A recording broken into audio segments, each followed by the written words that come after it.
Selamu alaikum. Natyra e njeriut në përgjithësi është drejt mosmirnjohjes. Prandaj dhe Allahu i lartësuar xhaleshanuhu her pas here popullit i ka dërguar profet që t'i ftoj tek besimi dhe t'i ftoj tek mirënjohja, të thonë alhamdulillah, falëndrimi takon Allahut për çdo mirësi që na ka dhënë. Prandaj dhe thuhet që nëse njeriu do t'i bësh 99 ndere dhe herën e 100 kur të kërkoj përsëri një nder, ti s'do të kesh mundësi t'ja plotësosh atë. Ai nuk do t'i kujtoj 99 mirat, por do të kujtoj vetëm atë herë që ti nuk i erdhe atij në ndihmë. Prandaj njeriu duhet të jetë mirënjohës ndaj çdo mirësie, qoftë sado e vogël, sepse Allahu xhaleshanu e do mirësinë.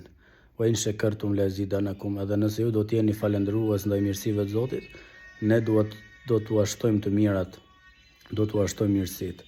Prandaj lumë ai i cili kultivon mirësinë në zemër, i di të mirat e njerëzve, është falendërues ndaj tyre, siç tha profeti alayhis salam, nuk ka falendërues Zotin ai që nuk falendëron njerëzit.